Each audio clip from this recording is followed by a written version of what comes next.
السلام علیکم ورحمۃ اللہ وبرکاتہ۔ پیارے ناظرین، پیارے بچوں، امید کرتے ہیں کہ آپ لوگ اچھے ہوں گے، بہتر ہوں گے۔ آپ سبھی کا استقبال ہے، خیر مقدم ہے اس چینل پہ۔ تو پیارے بچوں، آپ دیکھ رہے ہیں جیسا کہ ماقبل میں ہم نے کلاس 12 کا کہکشاں حصہ دوم کا چیپٹر نمبر 5 تک ہم نے مکمل کرا دیا، سمجھ رہے ہیں؟ اور یہ جو تیاریاں جو چل رہی ہے وہ ہونے والے ایگزام 2026 میں اس کی تیاریاں کی جا رہی ہے، ٹھیک ہے نا؟ اور ترتیب ہم نے آپ کو دیا تھا، پھر بھی بار بار بہت سارے بچے پوچھتے رہتے ہیں، کمنٹ بھی کرتے رہتے ہیں کہ آبجیکٹو سوال جو ہے وہ کب دیا جائے گا، آبجیکٹو سوال کہ آپ نہیں بتا رہے ہیں۔ تو میں آپ کو بتا دوں کہ آبجیکٹو سوال کے لیے ہم نے آپ کو بتایا تھا کہ دیکھیے یہ ایک چیپٹر ہوتا ہے، ٹھیک ہے نا؟ چیپٹر جس کو آپ کو پڑھنا بہت ضروری ہوتا ہے۔ پھر اس کے بعد آپ کے اندر یہاں پہ کچھ سوالات وغیرہ دیے جاتے ہیں اسی کے حوالے سے، ٹھیک ہے نا؟ تو اس سوال کو حل کرنا بھی کافی زیادہ ضروری ہوتا ہے، چونکہ وہاں سے بھی سوالات وغیرہ زیادہ تر بنائے جاتے ہیں، ٹھیک ہے نا؟ پھر مختصر گفتگو سے بھی آپ کی کتاب کے اندر سوال پوچھا جاتا ہے، اس کے بعد معروضی سوالات پیش کیا جاتا ہے، ٹھیک ہے نا؟ تو ہم نے بتایا تھا کہ پہلے ہم کیا کرتے ہیں، اس کو ترتیب وار پہلے پڑھ لیتے ہیں، اور اس کے اندر کی جو کتاب کے اندر کی جو سبجیکٹو جو سوال اور جواب دیا گیا ہے یعنی کہ مختصر گفتگو، اس کو بھی حل کرتے ہوئے ہم آگے بڑھیں گے۔ اور یہ میکسیمم ہم کو لگتا ہے 40 چیپٹر تک بھی نہیں ہوگا، سمجھ رہے ہیں نا؟ 40 چیپٹر تک بھی نہیں ہوگا، اس سے کم ہی ہے۔ تو 40 چیپٹر آپ اندازہ لگا لیجئے، جس طرح سے کلاسیں دی جا رہی ہے، یہ 2 سے 3 دن یہ بیچ میں ابسینٹ ہونے کا کارن ایک ہی تھا کہ بیچ میں شادی تھی، تو شادی میں لگے ہوئے تھے ہم لوگ، ٹھیک ہے نا؟ شادی میں چلے گئے تھے، گھر پہ نہیں تھے، دوسری جگہ چلے گئے تھے، جس کی وجہ سے 2 دن آپ کی کلاسیں 2 سے 3 دن رک گئی۔ لیکن اب تو ادھر کچھ بھی نہیں ہے، بالکل اب ادھر وقت پورا خالی ہو گیا ہے۔ تو یہ ترتیب وار جب کلاسیں آپ کو دی جائے گی تو آپ اندازہ لگا سکتے ہیں کہ 40 چیپٹر کو پڑھنے میں 40 × 80 میکسیمم، اگر 2 دن بھی لگتے ہیں ایک چیپٹر میں تو 40 × 80 یعنی 30 یا 90 کہہ لیجئے، 2 سے 3 ماہ، 3 ماہ تک کے اندر میں 5واں مہینہ چل رہا ہے، 8واں مہینہ تک ختم ہو جائے گا۔ جیسا کہ ہم نے ایک اندازہ لگایا بھی ہے کہ اگست تک آپ کو ساری کی ساری کتابیں مکمل ہی کرا دی جائے گی، سمجھ رہے ہیں؟ اس کے بعد ہم کو لگتا ہے آبجیکٹیو کا سلسلہ چلے گا، قواعد کا سلسلہ چلے گا، تو وہاں سے پھر آپ 1 سے 1.5 ماہ اور لگے گا، بالکل آپ کی تیاری مکمل، یعنی وقت سے پہلے فروری میں ایگزام ہوگا، تو یعنی کہ ہم کو ایسا لگتا ہے 10واں 11واں مہینہ تک آپ کی کلاسیں ساری کی ساری مکمل ہو جائے گی، آبجیکٹیو سبجیکٹیو قواعد سب کے سب مکمل ہو جائے گا۔ پھر اس کے بعد آپ دوسرے اور بھی سبجیکٹ کو اچھی طریقے سے پڑھیں، اور پھر آپ اپنے آپ کو بہتر ثابت کر کے سماج میں پیش کریں، سمجھ رہے ہیں نا؟ تو آپ کو تو اس سے تو آپ کو معلوم ہو گیا ہوگا کہ آبجیکٹیو سوال ہم کیوں نہیں دے رہے ہیں۔ آبجیکٹیو سوال کب دینے والے ہیں؟ جب ہم اس کو پڑھا لیں گے، اس کے بعد آبجیکٹیو کیا ہوتا ہے، یہیں سے چن کر بنایا جاتا ہے، ٹھیک ہے نا؟ قصہ گوئی کی سب سے پرانی صنف کے طور پر دستانوں کے واضح اہمیت سے انکار نہیں کیا جاتا ہے۔ قصہ گوئی کی سب سے پرانی صنف کون ہے، سمجھ رہے ہیں؟ تو اب اسی میں سوال یہ نشان لگا کر اس کا جواب بنا دیا جائے گا، بھائی دستان بھی ہے، ٹھیک ہے نا؟ تو اس طرح سے اس کے بعد اس کے اندر سے سوال بنایا جاتا ہے، پھر اس کے اندر سے سوالات بنائے جاتے ہیں، چن کا سوال، یعنی کتنے سوالات ایک چیپٹر سے پیدا ہو سکتے ہیں۔ تو حتی الامکان کوشش کی جاتی ہے کہ جو صحیح جو پوچھا جا سکتا ہے واقعی میں معقول سوال ہے، اب ایسے نہیں اٹھاؤ پٹاؤ کیسے سوال بنا دیں، جو معقول سوال ہے واقعی میں پوچھا جا سکتا ہے، تو ایسے سوالات بنا کر آپ تک پیش کیے جائیں گے، سمجھ رہے ہیں نا؟ بس آپ گھبرائیے مت، کہہ رہے ہیں نا کہ اطمینان سے رہیے، اطمینان سے پڑھیے، ابھی بھی آپ کے پاس بہت وقت ہے، وقت پر ہم نے شروع کیا ہے اور وقت سے پہلے ہم مکمل کریں گے، ٹھیک ہے نا؟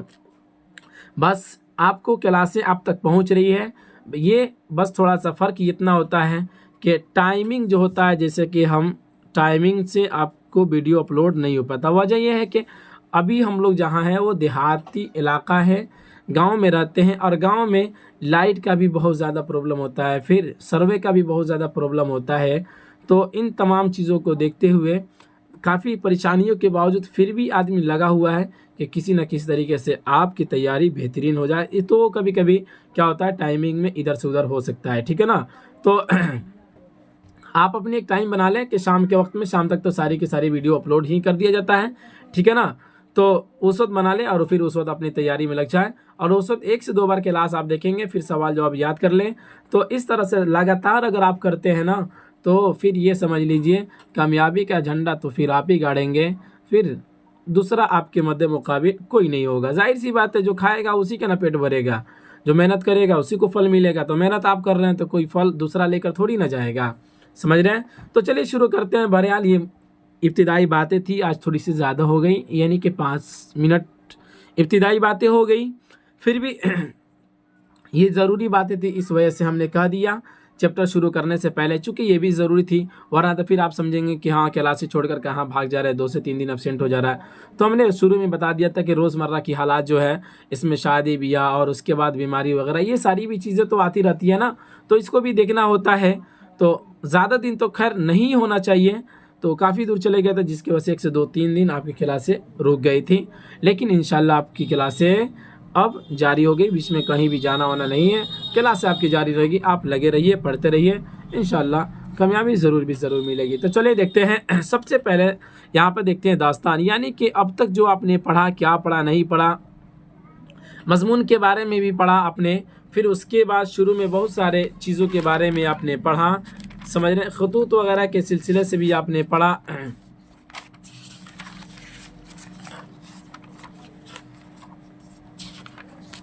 خاکہ نگاری کو بھی آپ نے پڑھا، پھر اس کے بعد بہت ساری چیزیں آپ نے پڑھی. اب یہاں سے جو شروع ہو رہا داستان، تو داستان کیا چیز ہوتی ہے اس کو پڑھیں گے. پھر اس کے بعد آج کے سبق کے اندر میر امن صاحب جو ہے، میر امن، ٹھیک ہے نا، یہاں میم کے اوپر تشدید دیا ہے، میر امن، تو ان کے بارے میں پڑھیں گے. اس کے بعد ان کا لکھا ہوا داستان جو باغ و بہار ہے، یعنی اگلے والے سبق میں پڑھیں گے، چونکہ اس کو اگر اسی سبق میں پڑھتے ہیں تو کافی لمبا وقت ہو جائے گا، اور جس کی وجہ سے آپ کا بھی من اکتاہٹ محسوس کرے گا. تو اس چیز کا بھی خیال رکھا جاتا ہے نا کہ آپ کو اکتاہٹ محسوس نہ ہو، آپ بالکل خوشی خوشی اپنی کلاس کو کر سکے. تو چلیے دیکھتے ہیں. سب سے پہلے نمبر میں ذکر کیا قصہ گوئی کی سب سے پرانی صنف کے طور پر، قصہ گوئی کی سب سے پرانی صنف کے طور پر داستانوں کی واضح اہمیت سے انکار نہیں کیا جا سکتا. یعنی قصہ گوئی جو ہے یہ ایک ایسا صنف ہے جس کی انکار نہیں کیا جا سکتا، اہمیت کے بارے میں انکار نہیں کیا جا سکتا ہے. دنیا کی ہر زبان میں داستانیں لکھی گئی ہے، دنیا کی جتنی بھی زبانیں ہیں سب کے سب زبانوں میں داستانیں لکھی گئی ہیں. ابتدائی دور کے بعد یہ صورت پیدا ہوئی کہ عربی، فارسی اور اردو میں جو منظوم قصے لکھے گئے انہیں مثنوی کی صنف کے تحت شناخت ملی. عہد جدید سے قبل تک جو اردو میں قصہ گوئی ہوئی اسے داستان کے صنفی نام سے پہچانا جاتا ہے. یعنی اردو کے اندر جو قصہ لکھا گیا، جو قصہ گوئی ہوئی، جو قصہ کہا گیا، اس کو کیا کہا گیا بابو؟ داستان. اسے صنف نام سے، داستان کے صنف کے نام سے کیا کیا گیا؟ اس کو پہچانا گیا. سمجھ رہے ہیں؟ اسی چیز کو یہاں پہ کہا کہ جو اردو میں قصہ گوئی ہوئی اسے داستان کے صنفی نام سے پہچانا گیا. اردو کے اندر جو قصہ بولا گیا نا، جو قصہ کہا گیا، تو اس کو کیا کہا گیا؟ داستان کے نام سے جانا گیا. سمجھ رہے ہیں؟ آگے بیان کرتے ہیں. آج قصہ گوئی کے لیے بھی ترقی یافتہ زمانہ آ چکا ہے. داستانوں سے الگ ناول، افسانہ اور ڈرامہ جیسی اصناف مکمل طور سے قصہ گوئی سے ہی متعلق ہے. اس لیے داستانوں کی شناخت کے لیے موجودہ سرمایہ کی چھان پھٹک کرنے کے بعد نقادوں نے یہ بتایا کہ داستانوں میں ایک ساتھ متعدد قصے اس طرح شامل کیے جاتے ہیں کہ وہ الگ الگ آزادانہ وجود تو رکھتے ہی ہیں، لیکن ایک بار دھاگے سے وہ اصل قصے سے جڑے ہوئے ہوتے ہیں. یعنی کہ یہاں پہ بتایا گیا کہ جو افسانہ نگار لوگ ہیں اور ڈرامہ جیسے اصناف جو یہ مکمل طور پہ قصہ گوئی سے متعلق جو رکھتا ہے، تو نقادوں نے یہ کہا کہ بھائی داستان جو ہوگا وہ بہتر کون سا مانا جائے گا؟ تو وہ ہوگا جس کے اندر آزاد وجود رکھتا ہو. کیا ہو؟ آزاد. یعنی کہ جو کہانی جو کہی جا رہی ہے نا، تو وہ کیا ہو؟ پیچیدہ نہ ہو اور وہ معلق نہ ہو، کسی چیز کے اوپر نربھر نہ ہو، بلکہ وہ کہانی جو ہو وہ آزاد ہو. ٹھیک ہے نا؟ اور اس آزاد کا مطلب یعنی کھلا.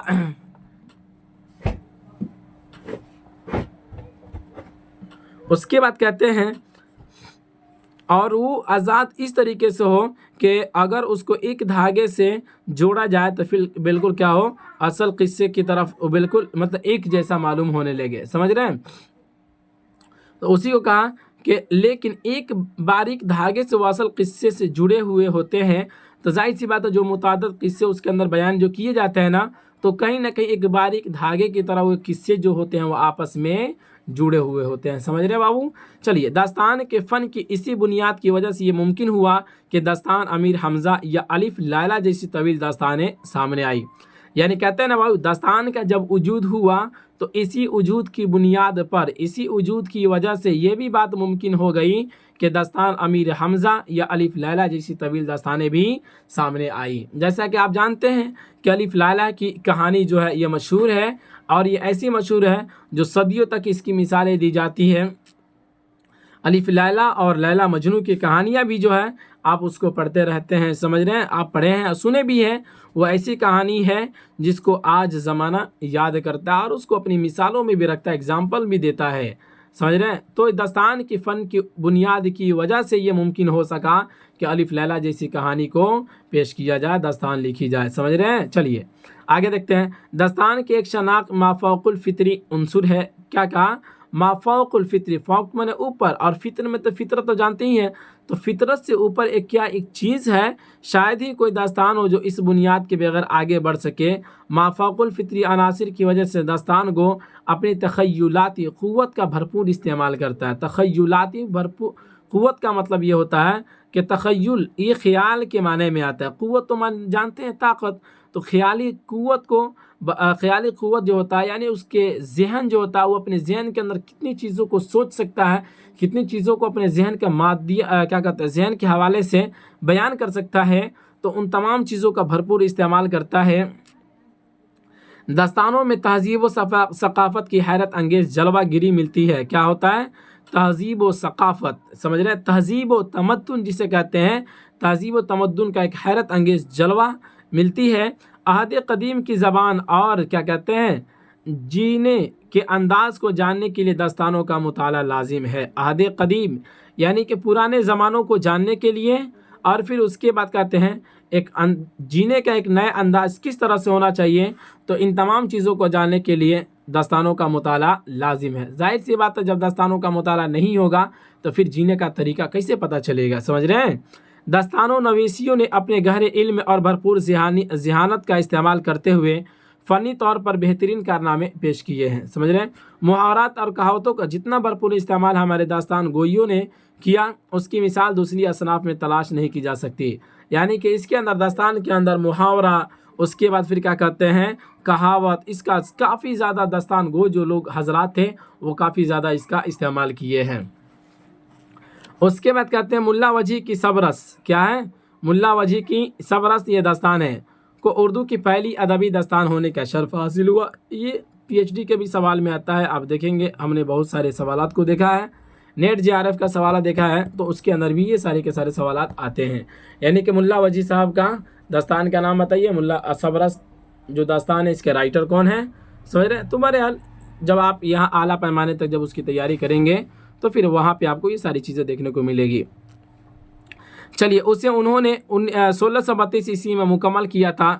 شمالی ہندوستان میں 18ویں صدی میں قصہ مہر افروز دلبر یعنی عیسوی خان، نو طرز مرصع یعنی عطا حسین خان تحسین، نو آئین ہندی، مار چندر کتھری اور عجائب القصص شاہ عالم ثانی جیسی داستان اہمیت کی حامل ہے. یہ جتنا نام جو ذکر کیا ہے نا، مار افروز دلبر، اب اس کے لکھنے والے کون ہیں؟ عیسوی خان ہیں. سمجھ رہے ہیں؟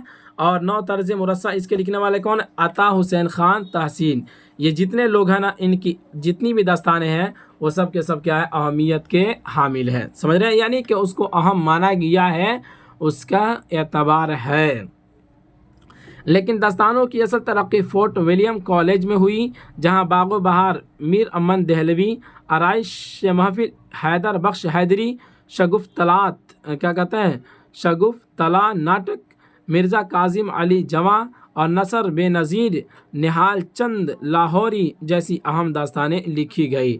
یعنی فورٹ ولیم کالج کے اندر جو ہے یہ جو کالج جو بنایا گیا تھا تو اس کے اندر یہ ساری کی ساری داستانیں لکھی گئی تھی. سمجھ رہے ہیں؟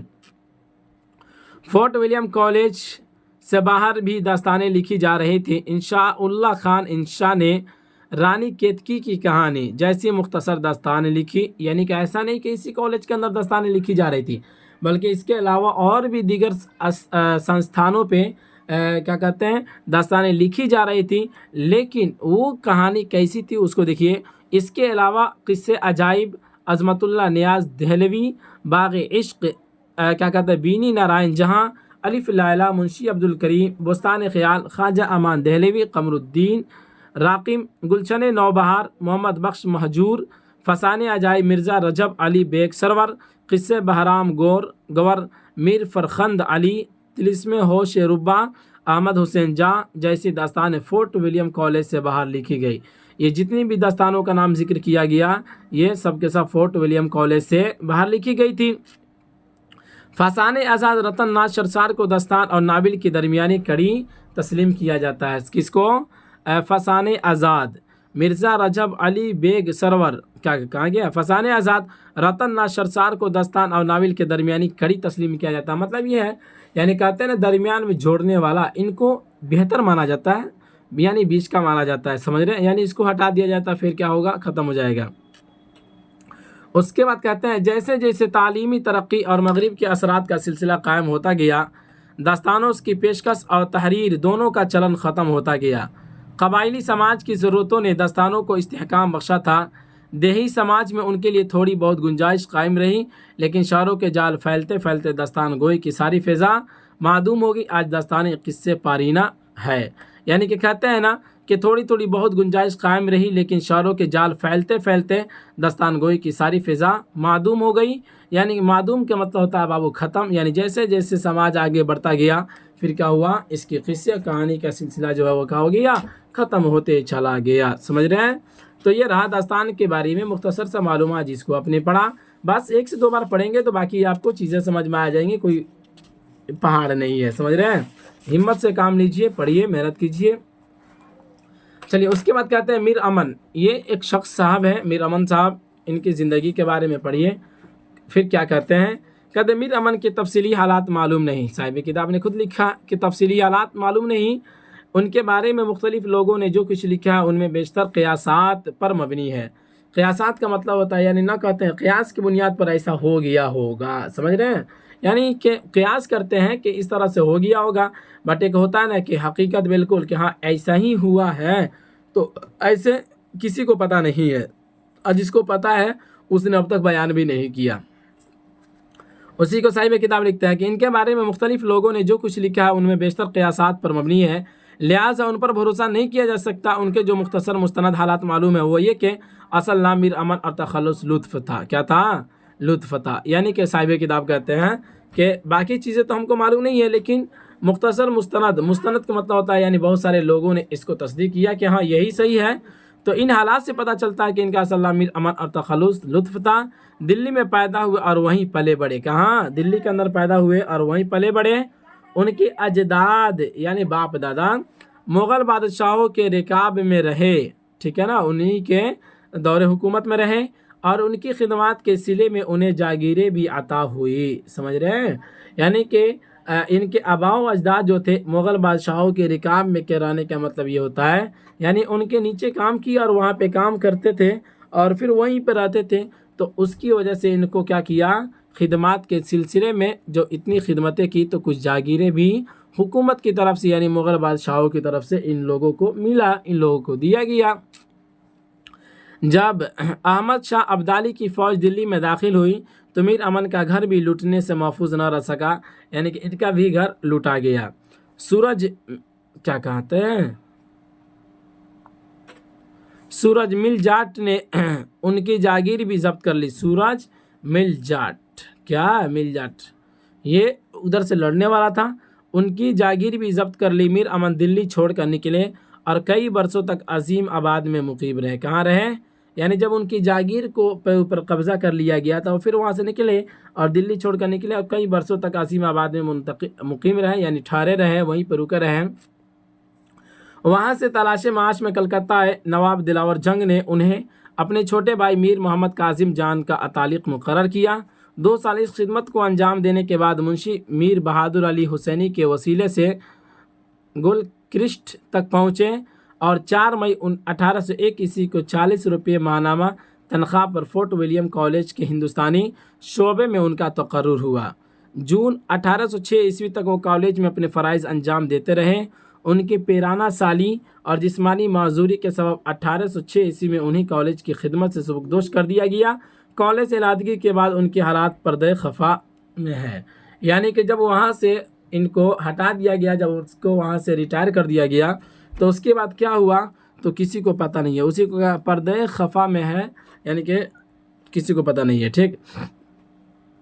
ان کے حالات پردہ خفا میں ہیں، یعنی کہ ظاہر نہیں ہے۔ اس کے بعد کہتے ہیں میر امن کی تعلیم کہاں تک تھی یہ معلوم نہیں، لیکن یہ ثابت ہے کہ وہ فارسی اچھی جانتے تھے۔ اسی کی بدولت انہوں نے فارسی کی ایک مشہور کتاب اخلاق محسنی کا کامیاب ترجمہ گنج خوبی کے نام سے کیا۔ میر امن صاحب عیال تھے، یعنی بال بچے والے تھے۔ ان کے گھر میں چھوٹے بڑے 10 آدمی تھے۔ میر امن کی شہرت جس کتاب سے ہے وہ باغ و بہار ہے، سمجھ رہے ہیں؟ یعنی باغ و بہار جو انہوں نے کتاب لکھی تھی، اسی کی وجہ سے ان کی کیا کہتے ہیں شہرت بھی ہوئی۔ یہ کتاب 1801 عیسوی میں مکمل ہو چکی تھی۔ اس وقت اس کا نام چہار درویش تھا۔ 1802 عیسوی میں اس پر نظر ثانی ہوئی اور اس کا تاریخی نام باغ و بہار رکھا گیا، جس سے 1217 ہجری برآمد ہوتے ہیں۔ یہ کتاب مکمل صورت میں پہلی مرتبہ 1804 عیسوی میں کلکتہ کے ہندوستانی چھاپا خانہ میں طبع ہوئی تھی۔ فورٹ ولیم کالج کی کتابوں میں سب سے زیادہ شہرت میر امن کی اسی تصنیف کو حاصل ہوئی، یعنی کہ فورٹ ولیم کالج میں جتنی بھی داستانیں لکھی گئی تھی ان میں سب سے زیادہ اگر کسی کو شہرت حاصل ہوئی تھی تو انہی کی لکھی ہوئی کتابیں کون کیا کہتے ہیں باغ و بہار کی ہوئی تھی، سمجھ رہے ہیں؟ تو یہ رہا میر امن صاحب کے حوالے سے کچھ مختصر سا معلومات جس کو آپ نے پڑھا۔ امید کرتے ہیں کہ آپ کو یہ دونوں سبق سمجھ میں آئے ہوں گے۔ تو چلیے اب رخصت ہوتے ہیں، پھر ملیں گے اگلے والے سبق میں۔ خدا حافظ۔